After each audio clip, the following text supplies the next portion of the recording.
بسم الله الرحمن الرحيم. سبحانك لا علم لنا إلا ما علمتنا إنك أنت العليم الحكيم. This is a new lecture in the cardiovascular system about an introduction and overview of cardiovascular system by Dr. Mohamed Kamel, Associate Professor of Physical Therapy and Registered Licensed Physical Therapist in United States and United Kingdom. So today we have some learning outcomes. After this brief lecture, attendants will be able to understand the anatomy of the heart, identify the blood supply of the heart, coronary arteries, understand the electric conduction system of the heart, recognize the meaning of cardiac output and factors affecting it, realize the new blood pressure guidelines, learn how to monitor exercise intensity using other ways other than heart rate if it will be not accurate.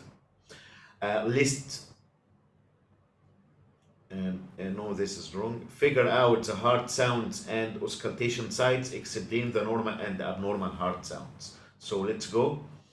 This is our heart anatomy. We have two sides of the heart. We have the left side of the heart and the right side of the heart. Okay, the left side of the heart consists of two chambers, which is the left atrium and the left ventricle. Between the left atrium and the left ventricle, we have the mitral valve. And the right side of the heart is the right atrium and the right ventricle. And between the right atrium and the right ventricle, we have the tricuspid valve. Okay? Can we see that the wall of the left ventricle is thicker compared to the walls of the right ventricle? Yes, and this has a reason, because the left ventricle or left side of the heart has a higher pressure compared to the right side of the heart. The left side of the heart is pushing blood through the systemic circulation through the aorta to the whole body, but the right ventricle or the right side of the heart is pushing blood only a short distance through the pulmonary arteries, where to the lung for oxygenation. Okay, we understand that the venous return from the whole body come through the superior vena cava and the inferior vena cava, and this will be collecting blood into the right atrium, and then from the right atrium the blood will, or the venous return or the deoxygenated blood will go to the right ventricle, then through the pulmonary artery. We understand, or we know normally, that the pulmonary artery usually have oxygenated blood, but this is an exception here, because this pulmonary artery is carrying a deoxygenated blood. Then blood goes to the lung for oxygenation, and it comes back through the pulmonary veins, and veins normally carrying deoxygenated blood, but in this case the pulmonary veins will carry oxygenated blood, which will go to the left atrium and then go through left ventricle and then through to the systemic to the systemic circulation. Okay, so now we say that we have the left side of the heart, the right side of the heart. We have four valves of the heart. Two, we call them atrioventricular valve, because they are between the atria and ventricles, and two, they call them semilunar valves. So the two valves which are between the atria and ventricle, on the left side we have the mitral valve here, on the right side here we have the tricuspid valve, which is between the right atrium and the right ventricle. And we have two semilunar valves, which one on the beginning of aorta, which we call it aortic valve, and one on the beginning of the pulmonary artery, which we call pulmonary valve. Okay, so now if we move forward and talk about the blood supply of the heart itself, which the heart is a muscle itself and needs blood supply. So we have the coronary system, or the coronary arteries. We have two main coronary arteries, which is coming out of aorta, the left coronary artery and the right coronary artery, and each one of them will be divided into several branches. for example, here for the left coronary artery, we have the left anterior descending artery and the circumflex artery, and we will come to this in a minute. Okay, so these coronary arteries are like we say here, the right coronary artery, the left anterior descending artery, the left circumflex artery. And we have two types of heart. We have a right dominant heart, which is in 90% of people. In this case of the we will see that here that the posterior descending artery, which is running on the posterior surface of the heart, is coming out, or a branch of the right coronary artery. That's why we call it right dominant heart. In 10% of people, we have a left dominant heart. In this case, the posterior descending artery is a branch of, or coming off, the left circumflex artery. Okay, so the coronary artery territories, we have the left anterior descending artery, which is this one, is supplying the anterior wall of the heart, the anterior septum. We call it septum because it is interventricular septum between the two ventricles and the apex of the heart. And we have the lateral wall of the heart is supplied by the left circumflex artery. The inferior wall and the inferior septum is supplied by the posterior descending artery. And we said just a minute ago that the right coronary artery in 90% of people supplies the posterior descending artery, and in 10% of people, which is a left dominant heart, the left circumflex artery supplies the posterior descending artery. Okay, sometimes these coronary arteries get occluded, or there will be some sort of occlusion, and in order, we have the left anterior descending artery is the most common one to be occluded, followed by the right coronary artery, and then the left circumflex artery. Okay, so now let's move to another concept. We know that the heart is working by electrical conduction system. Okay, and the electricity comes before mechanical action. It means that the impulse going from the electric system of the heart, then the contraction or the mechanical action happens next. So let's start with this system. It starts with the sinoatrial node, which is a pacemaker of the heart. It has a spontaneous activity, so we call it the pacemaker of the heart, which as you see in the walls of the right atrium. Okay, and from there the impulse go to the atrioventricular node, which is in the atrial septum between both atrium, and then from the atrioventricular node the impulse goes to bundle of his or his bundle, and then to the right bundle branch and the left bundle branch, and then the Purkinje fibers. Okay, so the sinoatrial node and the atrioventricular node usually supplied by the right coronary artery. The sinoatrial node, as we see in the right atrial wall, the atrioventricular node in the interatrial septum between both atrium, right and left atrium, and the bundle of his in the interventricular septum between both ventricles, right and left ventricle. Okay, let's go to the next concept. What's meant by the cardiac output? It is a very important physiological parameter, and this cardiac output must rise to meet demands. I mean, if you are in a quiet, relaxing position, it's different when from when you are doing exercise. Okay, so the cardiac output goes up with exercise and with activity and with effort. More cardiac output means more work done, and then more oxygen demand on the heart, and this has physiological and pathological relations. So cardiac output is heart rate multiplied by stroke volume. So more beats per minute, I mean higher heart rate means more work. More volume per beat means more work also, and more oxygen demand on the heart. So again, cardiac output is equal to the cardiac rate or the heart rate multiplied by the stroke volume. Regarding the heart rate, it can be increased by the sympathetic nervous system, which is, as we know, fight or flight. If a dog or an animal is after you, either you fight this animal or you flight, you go, you escape, you're trying to escape. So you need a higher heart rate. On the other hand, the parasympathetic nervous system through the vagus nerve is trying to calm down the heart or slow down the heart. Okay. Then the stroke volume. Stroke volume increases. It is the amount of blood which is coming out of the heart with each heartbeat.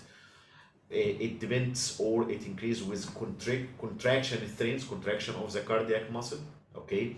Also with sympathetic nervous system activity. Okay.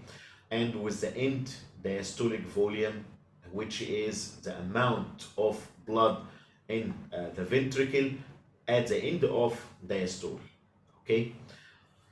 Here we have something called Frank-Starling law. When you are stretching the cardiac muscle, the more you are stretching the cardiac muscle, which depends on more volume inside the heart, the more will be the force of contraction of the cardiac muscle. Okay, to a certain limit. I mean, there will be some linear increase to a certain limit. So stroke volume, as we know, is the end diastolic volume, which is a volume of blood remains or present in the left ventricle at the end of diastole. Okay, minus end systolic volume, which is the volume of blood after systole, after contraction of the ventricle. Let's say that by the end of diastole we had like 100 millimeters of blood, and then there is ejection of like 30 or 40 millimeter of them. So the stroke volume is 100 minus 30, so it will be like 70 millimeter. So end diastolic volume is the volume of blood remains in the heart by the end of the diastole or relaxation, filling of ventricles, and systole, the volume of blood remains in the ventricle after contraction or after systole. So we have another parameter which is very important. It's called the ejection fraction, and it is an indication if the heart is working well, especially in cases of heart failure, and it is the ratio between the stroke volume over the end diastolic volume. Again, for summary, cardiac output is equal the stroke volume multiplied by heart rate. So this is the volume of blood by the end of diastole. Okay, and then after contraction and the ejection of blood, this is the volume which remains, end systolic volume. So end diastolic volume minus end systolic volume, this is a stroke volume. Okay, and then if you this is divided by the end diastolic volume and then multiplied by 100, this is the left ventricle ejection fraction. As we said before, it is an important parameter which we are using for testing the heart efficacy, especially in cases of heart failure. So let's recap. What's cardiac output, or what is cardiac output is equal to?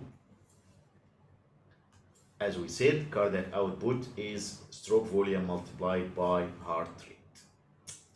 Okay, now let's go to the new blood pressure guidelines. How we can say that this person has a normal blood pressure, elevated blood pressure, high blood pressure, and what stage? Blood pressure categories in the new guidelines are normal heart rate less than 120/80 millimeter mercury, elevated blood pressure, systolic blood pressure, which is systole is the contraction of the heart, diastole is the relaxation of the heart. Systolic is between 120 to 129, and diastolic is less than 80. Stage 1 hypertension, systolic between 130 to 139, or diastolic between 80 to 89. Stage 2 hypertension, systolic at least 140 and above, and or diastolic at least 90 millimeter mercury. And then we have the hypertensive crisis. Systolic blood pressure will be over 180 and or diastolic over 120, with patients needing prompt changes in medication if there are no other indications of problems, or immediate hospitalization if there are signs of organ damage. I mean, like stroke, intracranial hemorrhage, renal failure, and this is what's meant by organ damage. We know that our heart is controlled by other factors. We just explained that we have the sympathetic and parasympathetic nervous system, but also we have some chemoreceptors and baroreceptors. Baroreceptors means which are receptors which responds to deformation or changes in pressure, and also the chemoreceptors, which is receptors detect any change in blood chemistry. Okay, so we have different types of baroreceptors, like the carotid baroreceptors, which at the bifurcation of carotid arteries, and then the aortic baroreceptors, and different stuff. Okay. Some patients, they might take some medications which alter their heart rate, like patients who are on beta blockers, and this will blocking the beta adrenergic receptors. They call it beta adrenergic blocking drugs. And in this case, we cannot monitor the exercise intensity by using heart rate. We cannot say that this is a maximum exercise intensity, sub-maximum exercise intensity, and so on, with depending on heart rate, because already the heart is under blocking by beta blockers. These medications are used for patients who have some problem with heartbeats, or if they have high blood pressure. And these medications compete with epinephrine and norepinephrine for beta adrenergic receptors in the heart. It will reduce the heart rate and contractility of the heart, lower the myocard, and then more work, more oxygen demand. So we are trying to lower the myocardial oxygen demand. This is prescribed for patients with coronary artery disease and hypertension. Will lower the heart rate during sub-maximum and maximum exercise, and that we are depending on exercise intensity for exercise prescription, but we are depending on heart rate for exercise prescription. But in this case, we have to use another method. We are using the rate of perceived exertion, or the Borg scale, Borg rating of perceived exertion. It is a scale which from 6 to 20. Okay, 6 means no. I am asking the patient, says no exertion at all, and then we like 13 somewhat hard, extremely hard 19, until maximum exertion in 20. So we can using the rate of perceived exertion as alternative to the heart rate. Okay, but we need to have some correlations between the numbers on the rate of perceived exertion versus the heart rate. So if we on this scale, number 6, 7, 8, and 9, from no exertion at all to very light, is about 50 to 60% of the maximum heart rate range. And the maximum heart rate is 220 minus your minus age. So if somebody is about 40 years old, so the maximum heart rate will be 220 minus 40, which is 180. 50% of that will be like 90, and 60% if somebody is excellent on the math can calculate and tell us what is the maximum, what is the range here. The rate of perceived exertion 10, 11, and 12 on this scale will be equal to 60 to 70% of maximum heart rate range. Rate of perceived exertion 13 and 14 will be equal to 70 to 80% of maximum heart rate range. Rate of perceived exertion 15 and 16 will be equal to 80 to 90% of maximum heart rate range. And finally, rate of perceived exertion 17, 18, 19, and 20 here will be equal to 90 to 100% of maximum heart rate range. Okay. So again, end diastolic volume means volume of blood in the ventricles at the end of diastole, which we call it preload. Average aortic blood pressure, the heart must bump against to eject blood. We call it afterload. Strength of the ventricular contraction or the contractility enhanced or increased by circulating epinephrine and norepinephrine or direct thrombolytic stimulation to the heart. Okay. There are typical values for cardiac output. Here we are talking about heart rate at rest and stroke volume at rest, and then with exercise here for trained and untrained males and females, we can see that for trained people, the resting heart rate is much lower compared to the resting heart rate for the untrained males or females. Okay. Also, we can see a change in the cardiac output with increasing exercise intensity compared to the resting position or the quiet situation. Okay, now let's move to auscultation on heart valves. We said that we have 4 valves, okay? Aortic, pulmonary, tricuspid, and mitral valve.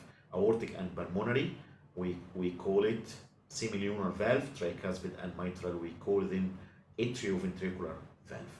So here, aortic valve, we can listen to it on the right sternal border, second intercostal space.